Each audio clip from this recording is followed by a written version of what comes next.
Hi, I'm David Peña-Guzmán. And I'm Ellie Anderson. Welcome to Overthink, The podcast where two friends who are also professors put philosophy in dialogue with the everyday.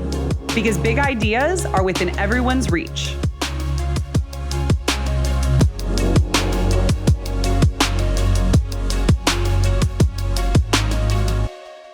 David, I usually record from my closet, as you know, but my laptop is in the shop right now.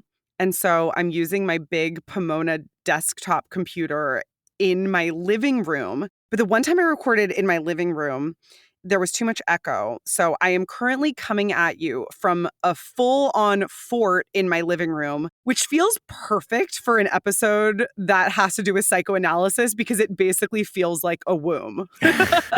Ellie regressed all the way to the moment of pre-birth, to the cosmic unity for which we all strive. And you can see how red my cheeks are right now. Like I'm a full-on baby under here, like warm under my duvet cover, which is propped up by my couch cushions. Well, also, because I do have visual access to you, is the duvet pink or is that a reflection of the back red sheet that you have? It all looks like different shades of red and pink, giving it a very graphic quality. Like, I'm really uncomfortable looking at you, Ellie, right now. I need to look away. I look like a birth photo. It's just like my head emerging. No, my duvet is beige, so it is just an optical illusion. But yeah, the overall, it's giving red and pink womb for sure. Yeah, it's the womb combined with the phallic Yeti microphone. It's a primal scene of conception. Oh my God. Okay, well, get ready for more weird imagery because I cannot wait to start off this episode by telling you about the plot line of one of my favorite teen movies, Josie and the Pussycats. Which I have never seen. Yeah, you have to watch it. You have to. So I've heard about it a lot and I want to know what it's about. So it's 2001 when this movie is released. It stars Rachel Lee Cook, who plays Josie, and then her two bandmates, who are played by Rosario Dawson and Tara Reid. Like, how much of a Y2K cast is that right there? And they're this unknown band who then gets discovered by this famous music producer, classically played by Alan Cumming. And Parker Posey is also involved. She's like helping them get famous. And it's this amazing girl band whose records instantly start jumping up to the top of the charts.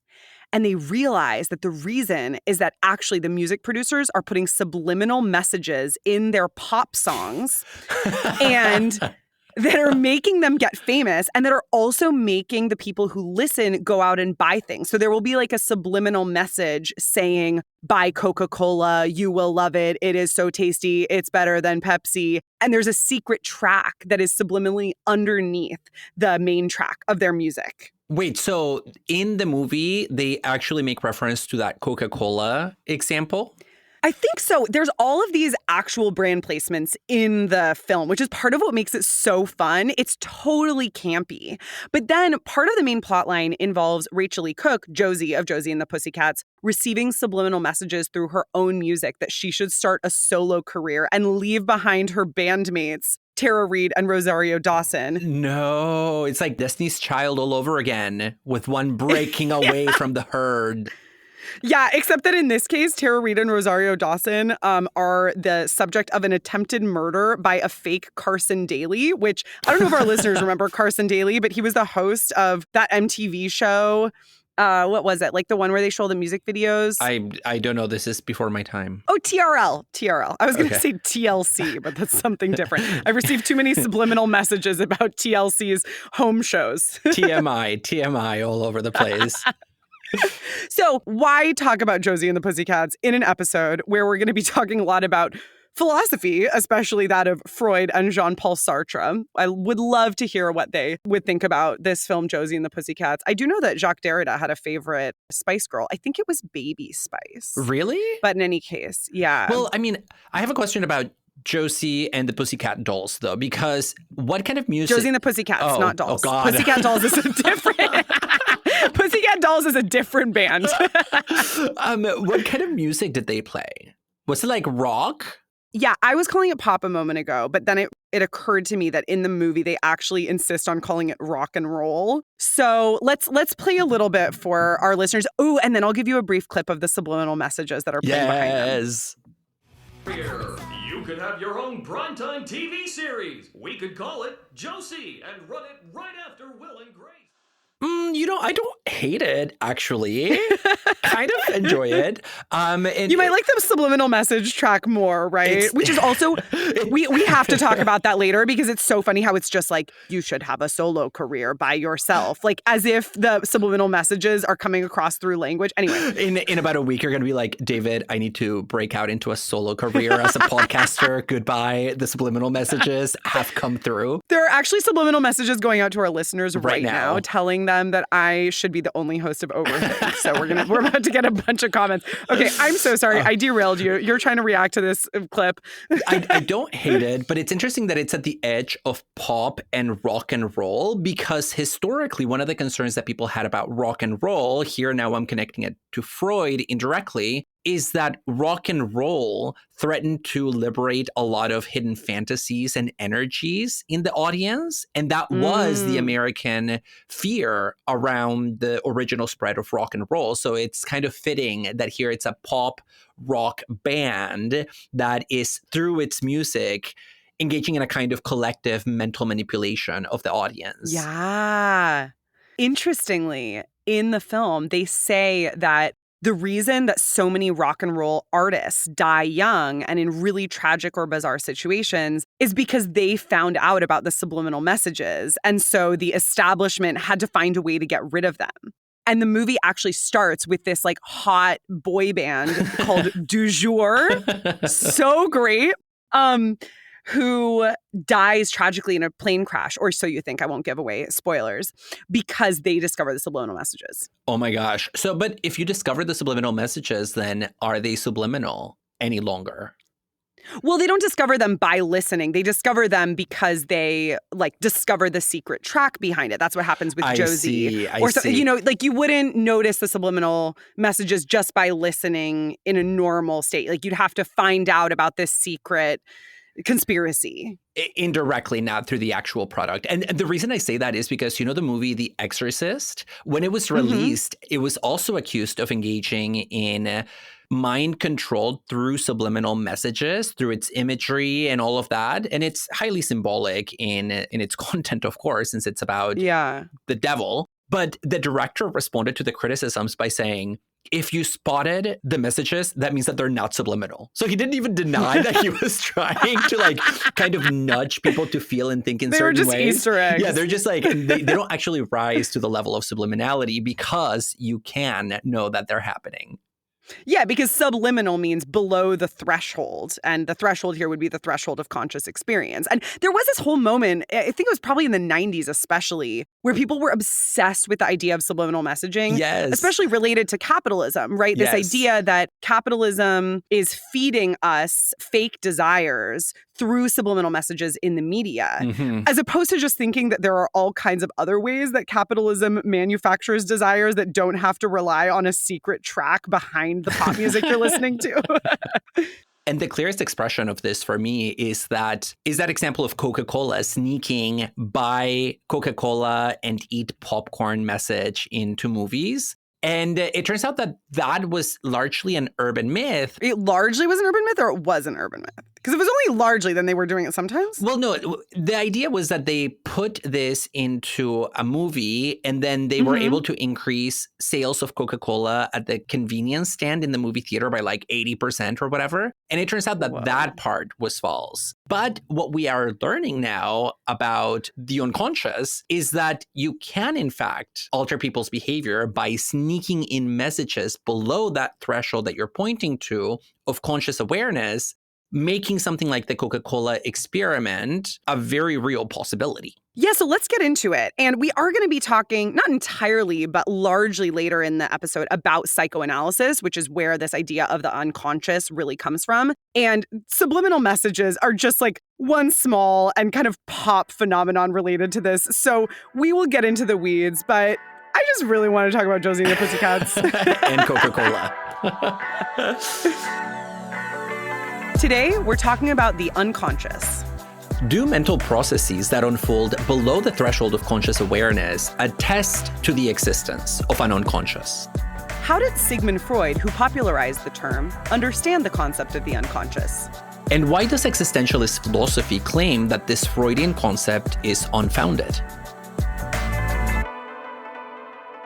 The concept of the unconscious is most often associated with psychoanalysis, which is the school of psychology that Sigmund Freud founded in the early 20th century. And psychoanalysis has had a lot of phases of being in and out of fashion. It was huge in the first few decades of the 20th century as Freud's work started to get traction, and then suddenly everyone was in analysis. And then within academia, it sort of fell away as people got more interested in the mid-20th century in grounding psychology as an empirical science, which had already been a thing too. Actually, Freud tries to ground psychoanalysis as an empirical science by doing neurology experiments, but it didn't work very well. So then he ended up in more speculative territory. But anyway, in recent decades, psychoanalysis has been sort of the bastard child of mainstream psychology. And that sometimes has meant that psychologists have ignored or rejected the concept of the unconscious, right? Because it had this Freudian taint. But there's also a lot in mainstream empirical psychology to suggest the existence of at least unconscious mental processes, whether or not it's like the whole kit and caboodle of the Freudian unconscious. Yeah, and the story about whether or not psychoanalytic concepts are truly scientific or not scientific was already a battle that was taking place in Freud's day, because Freud himself always had nothing but negative things to say about philosophers because he was super invested in being seen as a scientist, right? He constantly made the claim that all of his claims, all of his theories are based on empirical observation of clinical cases or on metapsychological reflections. So the psychologists are like, Freud's not one of us. And then Freud's like, I'm not one of the philosophers. Yeah, definitely. He was always trying to position himself at the center of psychology as a science. And everybody else around him was like, oh, like he thinks he's one of us, but maybe not. Yeah. Meanwhile, philosophers actually like Freud because a lot of his work has important theoretical resonance, even if it doesn't have psychological, empirical backing. Yeah. And in fact, if you trace the legacy of Freudian psychoanalysis, it's a discourse that lives primarily in the arts and philosophy for much of the 20th century. It really faces a gigantic eclipse in psychology during this period. But as you point out, it's made a comeback in recent decades. But the reason that it was vilified originally in the early 20th century is precisely because a lot of people worried that it was too speculative. This argument was most famously made by the philosopher of science Karl Popper, where he says the problem with Freudian assertions about the psyche is that they are ultimately unfalsifiable. Right? There is nothing that you can say to Freud to convince him that his interpretation of somebody's symptoms is mistaken. And if something is unfalsifiable, then in principle, it is meaningless because it doesn't adhere to any standards of verification. And so what does that mean? Can you give us maybe an example? Yeah. So for example, let's say that you have a patient who displays certain symptoms, that they have a fundamental fear of dogs, maybe because they were bitten when they were young, and that fear is now manifesting itself in a very bizarre symptomatology, like freaking out whenever a word that reminds them of dog is pronounced in their presence. Freud would say, well, that's because of this original experience that the patient doesn't remember and that has been repressed. And Karl Popper says, well, the problem with that is simply a sequence of associations that is made by Freud, but there is nothing that you can do to convince Freud that no, actually, it's maybe a neurological condition, or maybe it is caused by some other childhood experience, or maybe not by a childhood experience at all. And so Freud always presupposes that he knows better than everybody else, including his patients, what it is that happened to them. And if they say, no, that didn't happen to me, Freud's line of response is always the same, which is that that's evidence of how much you are repressing the experience that did happen to you. And then that would also extend to other psychoanalysts beyond Freud who would use this same principle of, well, psychoanalysis can explain anything and everything. And even if something looks like it doesn't fit into the psychoanalytic framework, I can craft a story about how it does, how it is rooted in this childhood trauma or Oedipus complex or something like that. And so to that extent, it's unfalsifiable for any practicing psychoanalyst. I think according to Popper, that's right. And Popper is ultimately concerned with articulating the conditions needed for empirical knowledge. So what does it mean to know something scientifically? And he says, in order to have scientific knowledge, we need to know what it would take to reject a theory and falsify it. Even if it's not yet falsified, we need to know what it would take. And the fact that Freud cannot answer that question because he's not open to the possibility of falsification proves that he's not engaging in science, he's engaging in pseudoscience, or rather in metaphysical speculation. Something that is beyond the empirical realm where confirmation and falsification take place.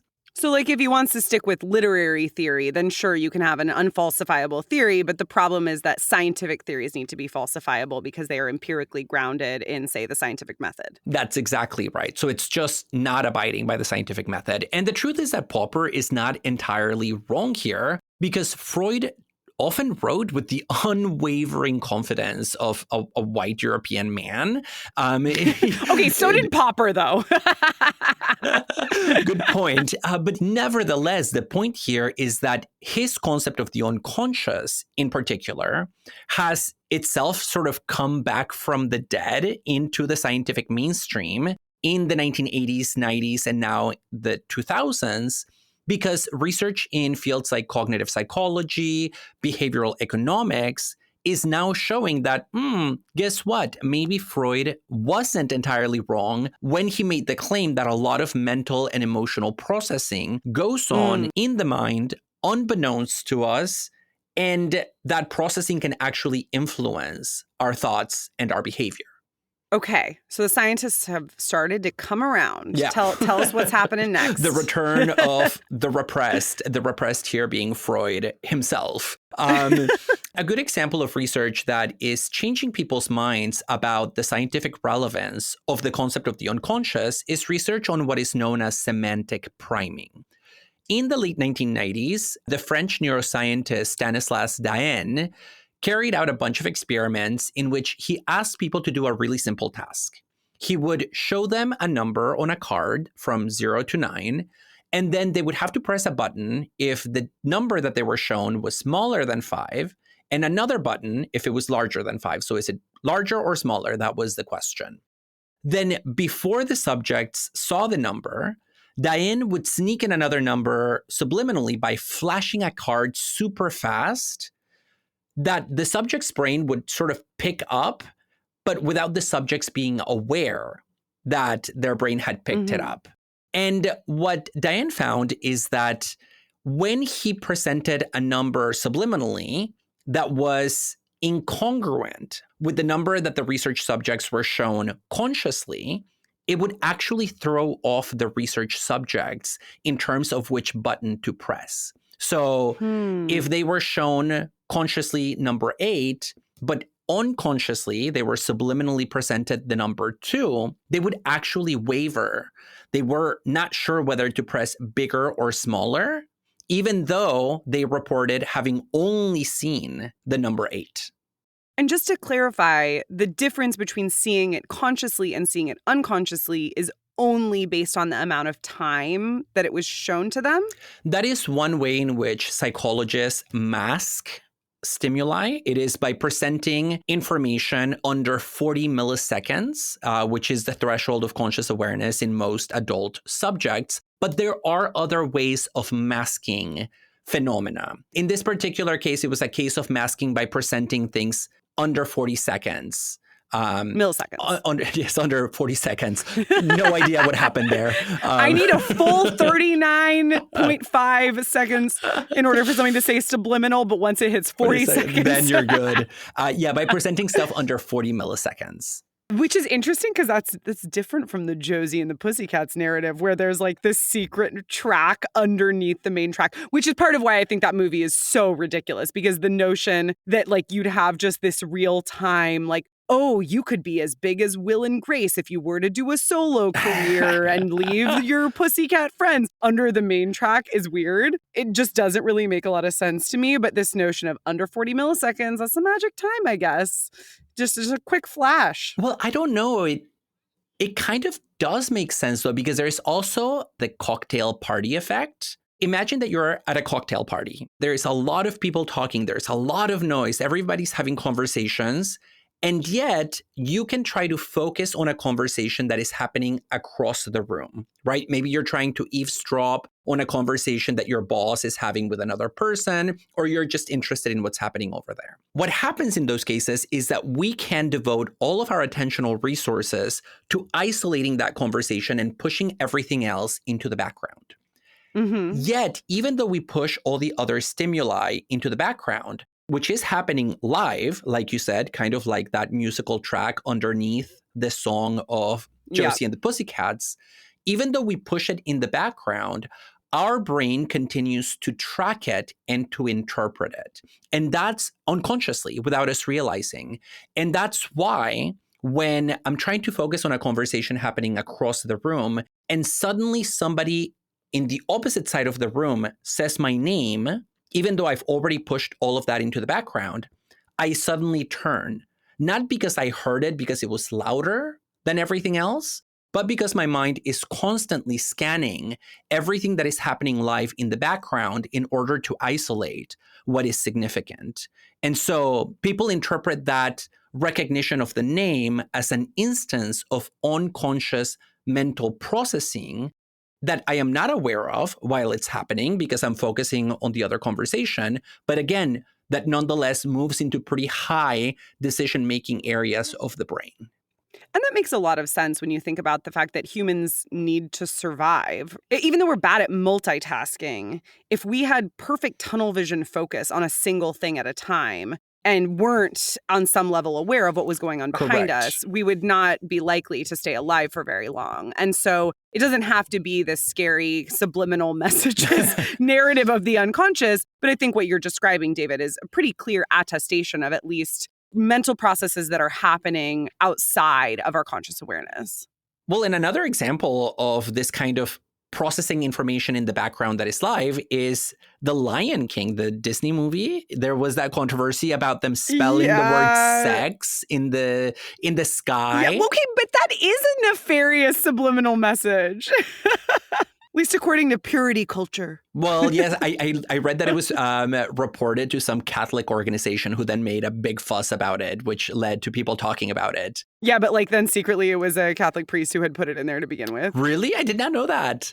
Oh, no, I just made that up. Just like, just ripping, like this Catholic priest animator, you know.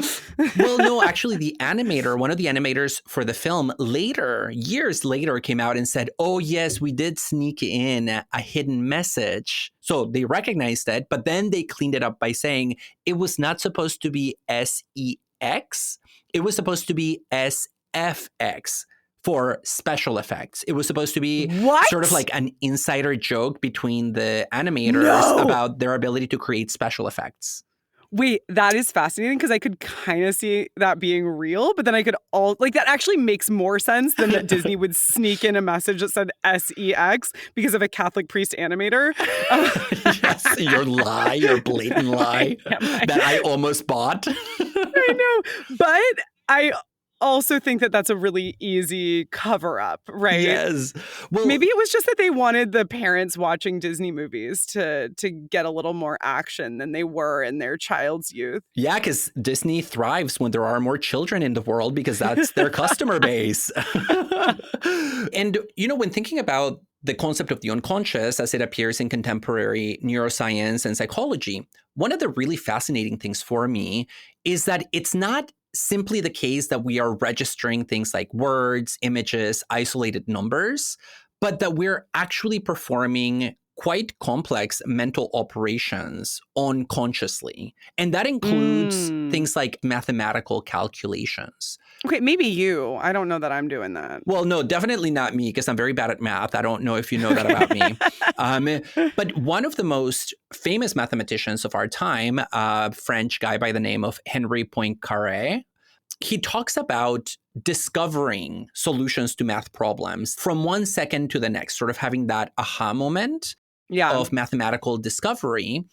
But he says, I had those moments of discovery when I was doing things completely unrelated to mathematics, when I was chatting with somebody, when I was doing physical activity. And he believes, this is his own account of his own process of mathematical discovery, that it's because his mind was unconsciously working on these problems behind the scenes and then spit out the answer. And so he became conscious of the solution only when the unconscious part of the mind finally spit it out after working on it in the background. And the neuroscientist that I mentioned earlier, Stanislas Dehaene, interprets this as an example of what he calls unconscious mathematics.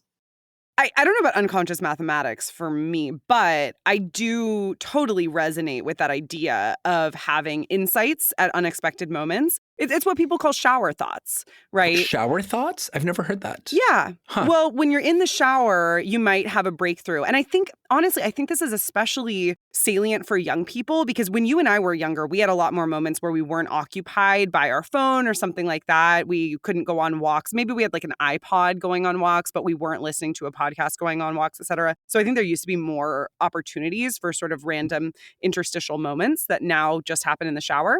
But yeah. People will talk a lot about insights that they have in the shower. I think for me, it also often happens in the middle of the night or when I first wake up and or when I come out of a deep meditation. I had an amazing breakthrough. One of my most important research breakthroughs recently happened just coincidentally right as I was emerging out of a meditation. Well, and there is research about the role of sleep in problem solving so that when people wake up, you mentioned that as one of these liminal moments when you sort of just like open your eyes and suddenly a solution to a problem that had been vexing you for some time is given to you with absolute clarity, even though you were not consciously working on the problem.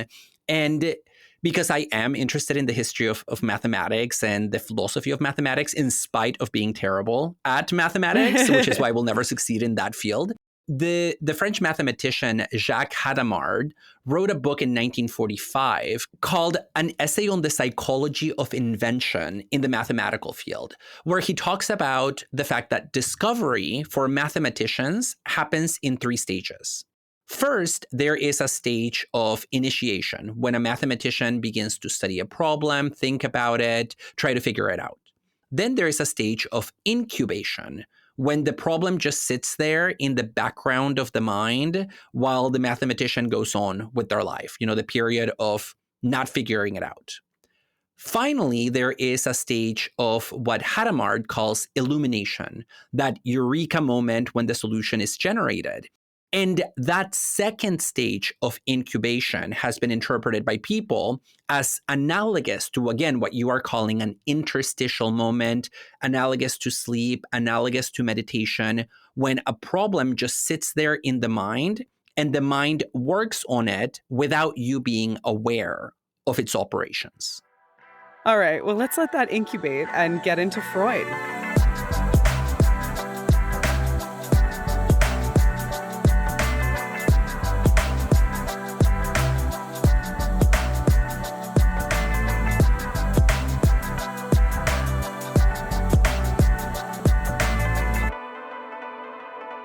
The unconscious is the grounding concept of psychoanalysis. I feel confident in saying that because the professor who taught me this in grad school, who is a psychoanalysis expert, also said this.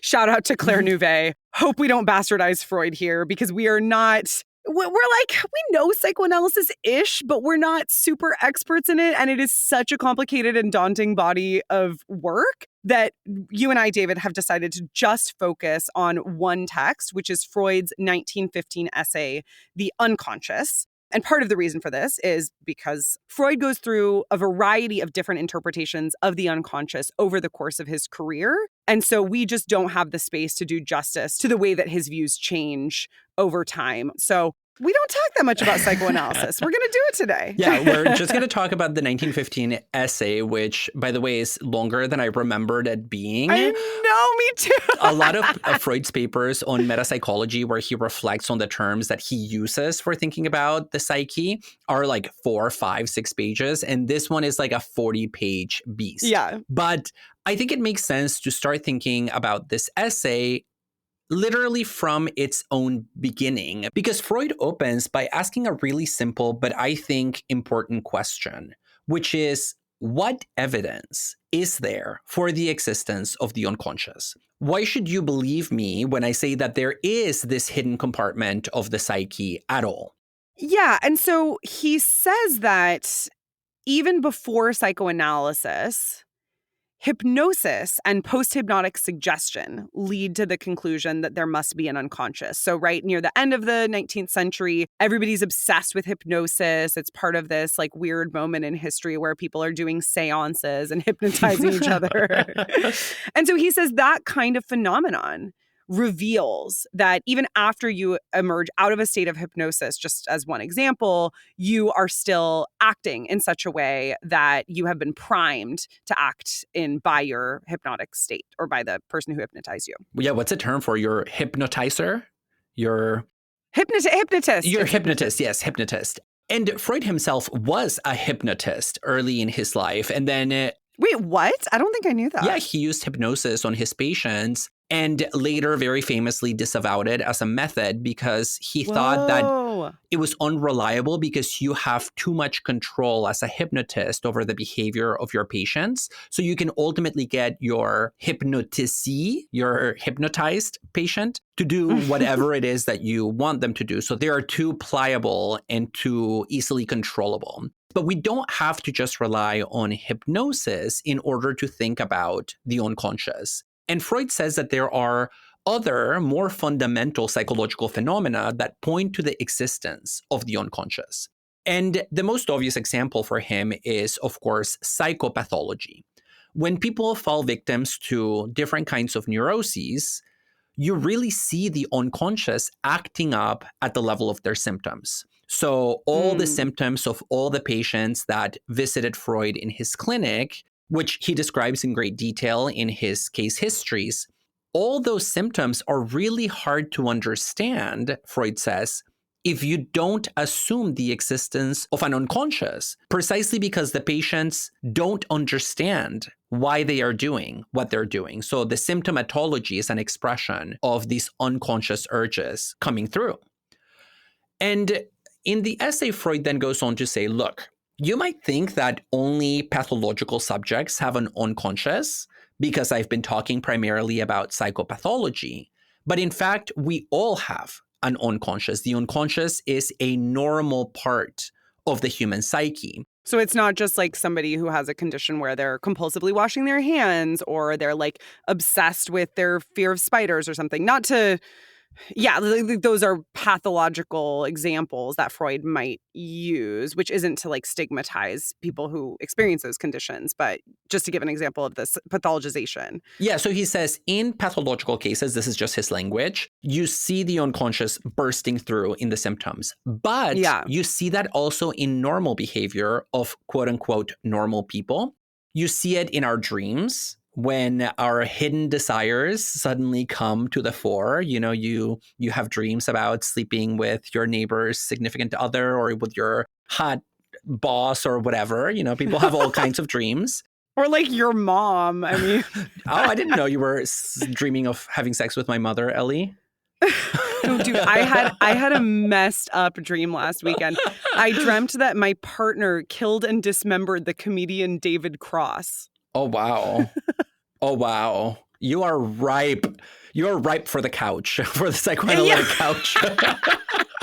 There was no blood. It was like casual. It was, yeah. Anyway, that has lived rent free in my mind. Not even unconscious, just consciously since. I don't know what my unconscious was doing with that one. I mean, dreams, death, murder. I love that for you. And Freud would point to that example and say, look, this is where you see Ellie's unconscious acting up and making itself manifest.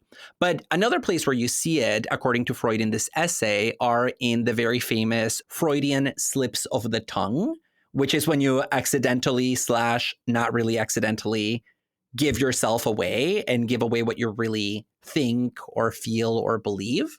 By calling your teacher mom. Yes, exactly. Which I mean, I have had students call me dad once or twice, which is really upsetting.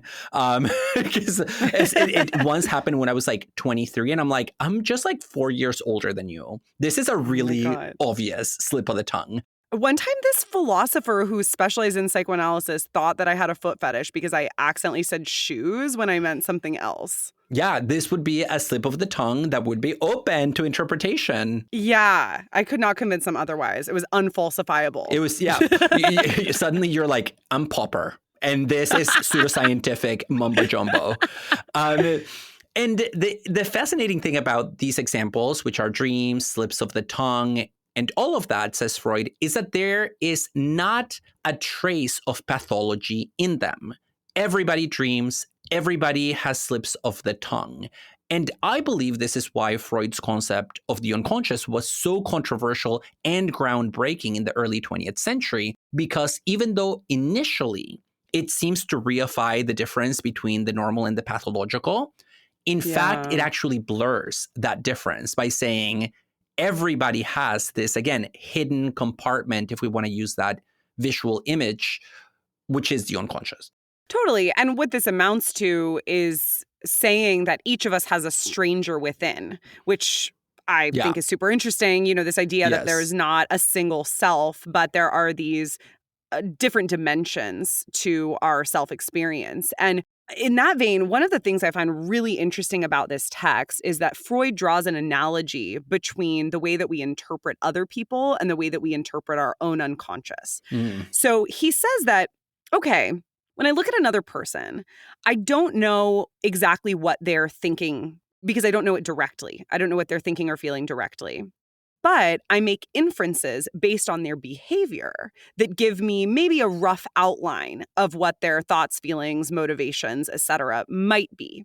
When I notice my own dreams, my own slips of the tongue, or other versions of psychoanalytic symptoms, I try and draw inferences about those to my own behavior. And the best way to do this is not by self-interpretation, but actually by working with a psychoanalyst who can really treat me as an other person. And of course, there's a fundamental difference here between making inferences about other people's consciousness and making inferences about my own unconscious, because the unconscious is not structured like consciousness. But he says to some extent, this analogy really helps us understand the way that we relate to ourselves in terms of relating our conscious mental processes to the unconscious. Yeah, and I think the key term here is inference, right? That by observing manifest behavior, you can infer underlying, unobservable mental and psychic processes that you couldn't otherwise have access to. And this is precisely how we come to have knowledge of the very mechanics and dynamics of the unconscious itself. And in this particular essay, he ends up painting a scene in which certain thoughts and ideas that express repressed instincts and drives end up facing censorship by the conscious mind and are blocked from reaching conscious awareness. So that's the model that he ends with. And let's dive deeper into this model by spelling out the process that Freud describes. Because he says that a psychical act goes through two phases as regards its state. In the first phase, the psychical act is unconscious. So we've got this just kind of unconscious soup of all of these different representations that are existing in this, I was going to say liminal space, but I guess we could say subliminal space. Yes. And these unconscious representations want to become conscious. They're like pushing their way through this subliminal space, trying to reach the glass ceiling that will take them over into the space of consciousness. But at the glass ceiling, there is the censor. And the censor decides what is allowed to pass into consciousness and then what gets rejected. So it's like, oh, desire to eat a rice cake. Ding, ding, you get through. You get to go to the conscious. Or representation of a desire to eat a rice cake, if I'm being extra, extra specific. And then it's like representation of the desire for dismemberment. You shall not pass. And so then that unconscious representation has to stay down and it just gets to continue existing in this weird subliminal space. But this unconscious representation, it's not satisfied. It wants to get past the censor, this like evil person. Evil Cerberus of the mind. Who's sitting at the... I'm like weirdly mixing metaphors between a glass ceiling and a censor here. It's like a border guard. Yeah, the border guard at the glass ceiling between the unconscious and the conscious. So the unconscious representation has to find ways of deviously trying to evade the censor. And so the unconscious representation is like, how do I get past the censor? Oh, I will get by in a dream. And in the dream, the dismemberment will be weirdly metaphorical, right? And so it won't alert the censor. Or maybe it'll be a slip of the tongue. And so in Freudian theory, the psychoanalyst is trying to pick up on the cues of the unconscious in order to trace together a narrative of what actually is ailing the patient by rendering the unconscious legible. Yeah, and two aspects of the activity of the unconscious that is almost funny. The first one is that it's just like this voracious little thing that tries to get out, kind of like an animal trying to break out of its cage. So all of our unconscious desires and impulses are not happy to just remain latent. They want to manifest themselves. And the second thing is that they're really wily and smart and cunning. And so when they get to the border of consciousness and unconsciousness and they see the censor, they're like, oh, I better put on a guise. I better disguise myself in some way in order to evade detection. And this is Freud's interpretation of what happens in dreams. When we dream, because we are asleep, the censor is not really paying attention. It's on vacation. And so impulses have an easier time getting through by disguising themselves a little bit. And the whole thing just reeks of a spy novel with an agent trying to bypass all the security measures in a high security building in order to get to the treasure of conscious perception. I just imagine your necrophilic desire for dismemberment, Ellie, as Tom Cruise in some Mission Impossible movie, like hanging upside down by a cable, trying not to trigger any sensors at all. And in this case, ultimately succeeding, right? Because you did have that dream in which somebody was dismembering somebody else. Yeah. Well, and on that point, I mean, I do think that's like a great analogy. So I don't want to rain on your Tom Cruise parade. But the reason that I specified before that it's actually not a desire for dismemberment that is unconscious and potentially trying to become conscious, but it's rather a representation of the desire for dismemberment is because Freud is very clear that he does not think that the unconscious reflects reality as it is. Instead, the unconscious is a world unto itself. It has its own laws and principles. And so we really have to treat it as such. I think there's a temptation constantly to think that the unconscious just reflects reality one-to-one. But that would encourage us to ultimately see everything through the lens of consciousness, which is always trying to grasp onto reality. And it's a much more complicated situation with the unconscious. And a related part of that, too, is that the unconscious is eternal, according to Freud, in the sense that its contents can exist outside of temporality, right? Outside of... They don't age. Yeah. Yeah. So who knows? Maybe that idea of the desire for dismemberment has been trying to get through since I was 4 years old. Yeah. Ever since you broke out of your original womb and replicated it 33 years later in your current recording womb-like studio construction. Which I am so hot in, by the way.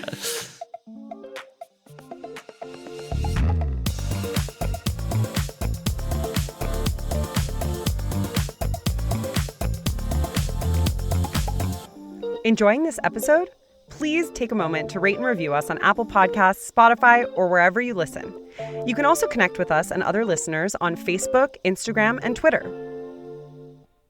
Ellie, I feel like we've done a really good job of laying out the contents of the spy novel that is Freud's concept of the unconscious. Okay, because I was a little bit worried about my mixed metaphor of the glass ceiling and the censor. So glad you think it went well. Yes, superb. But you work in existentialist philosophy, and a lot of existentialists are not fans of the Freudian unconscious. So I want you to talk to us about that. Why do existentialists have beef with Freud in relation to this concept?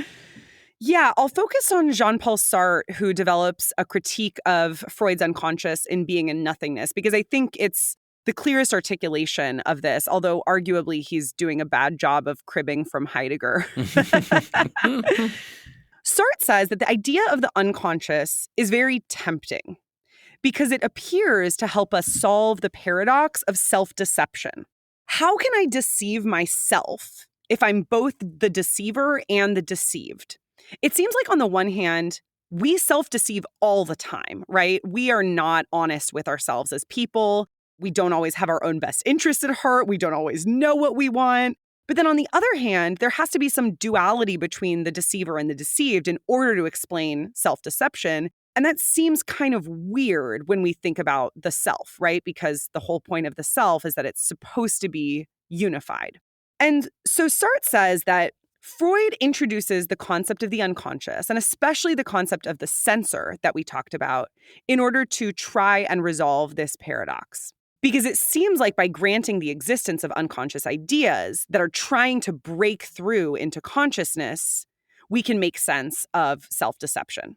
But the problem for Sartre is that the unconscious ends up just splitting the self into multiple parts. And just from a broad existential standpoint, this is problematic because the self is not taken in this kind of philosophy to be a thing. So it can't be a thing with parts because it's not a thing at all, right? I see. Yeah, existentialists conceive of the self as, we might call it a project, we might call it a nothingness, we might call it a freedom. And the self is always existing in relation to its environment. And so it appears to be a thing at some points, right? Like we can talk about ourselves as having names, as having delimited bodies with personalities, etc.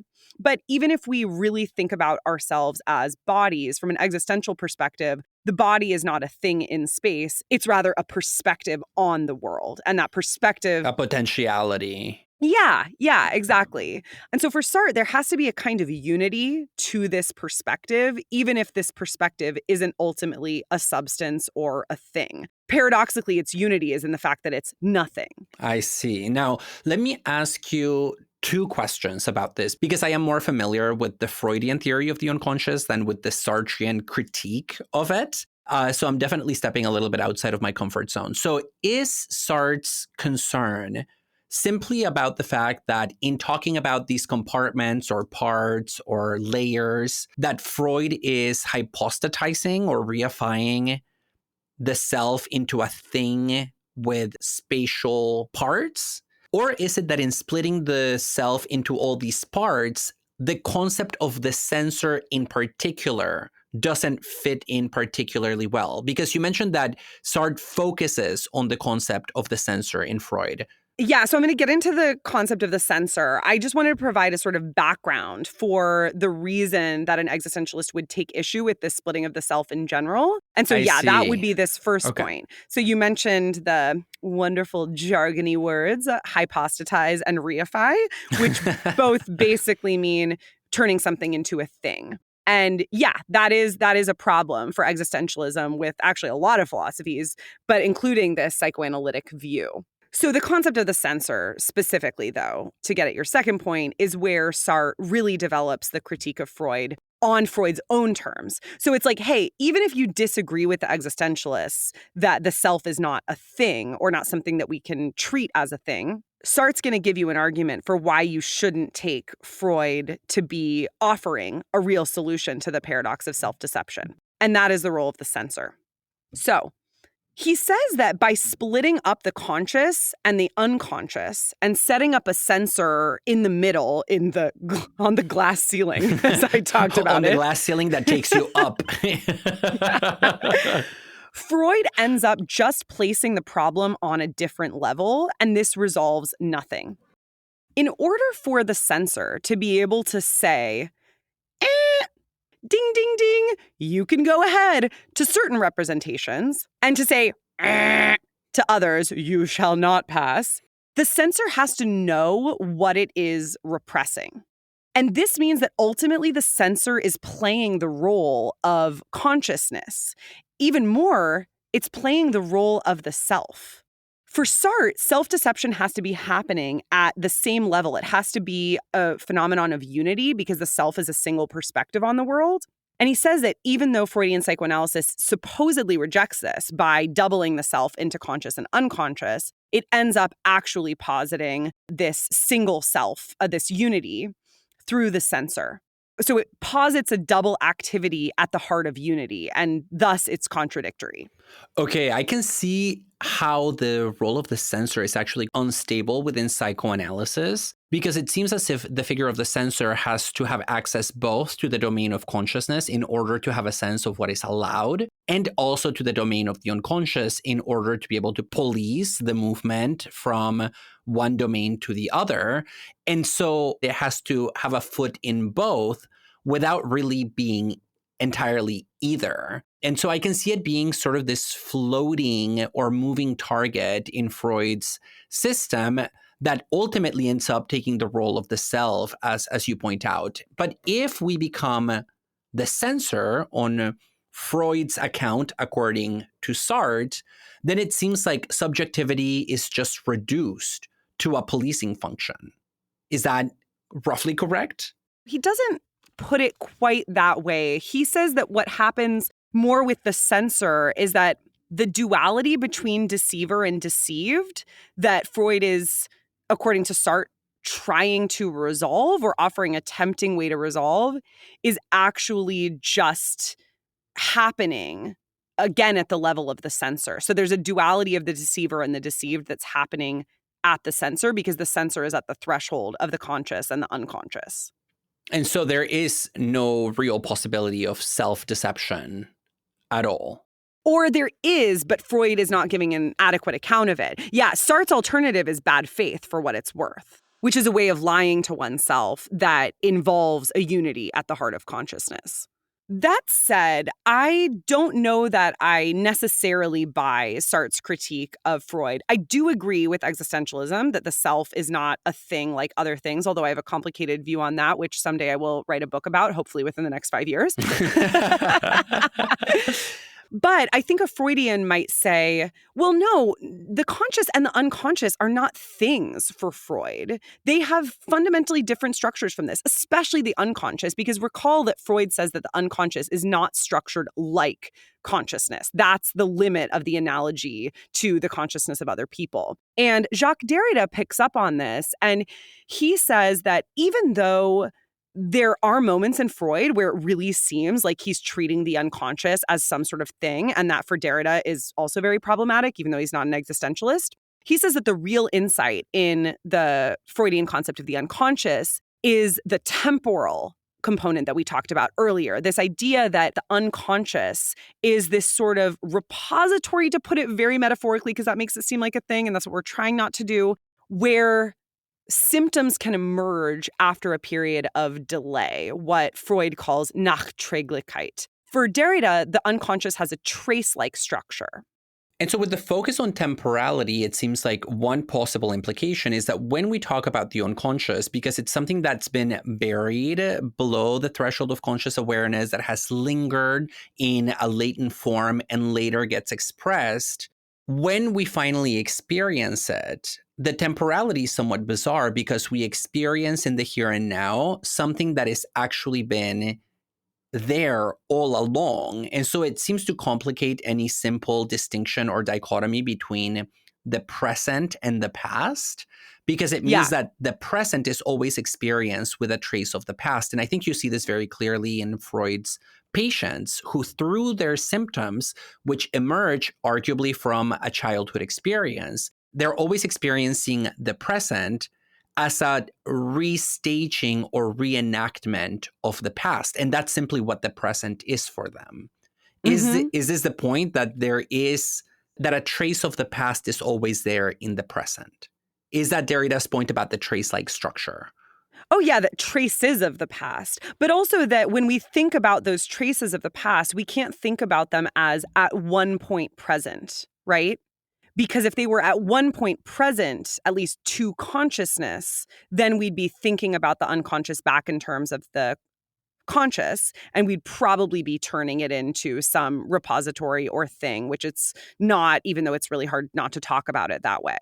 And so this notion of Nachträglichkeit, or what's translated as afterwardsness, is this idea that experiences that were never even experiences come to us later in ways that we don't recognize as coming from ourselves even. I see. And it's not because they were hiding in some space. It's because they were never present to begin with. So then we could say, following Derrida, that in the present, my unconscious incubation of the next great mathematical discovery of the century is already being prefigured. The traces of what has been is about to be, or something like that. Oh, God. I'll let you have that one because I am desperate to get out of this womb right now. You are becoming as pink as your surroundings, I will say. It's so hot. Okay, bye. Okay, ciao. We hope you enjoyed today's episode. Please rate and review us on Apple Podcasts, Spotify, or wherever you listen to your podcasts. You can find us at overthinkpodcast.com, where you can email us with questions, feedback, or even requests for life advice. You can also find us on Instagram and Twitter at overthink_pod. We want to thank our audio editor, Aaron Morgan, as well as our production assistant, Sam Hernandez. Samuel P.K. Smith for the original music, and Trevor Ames for our logo. And to our listeners, thanks so much for overthinking with us.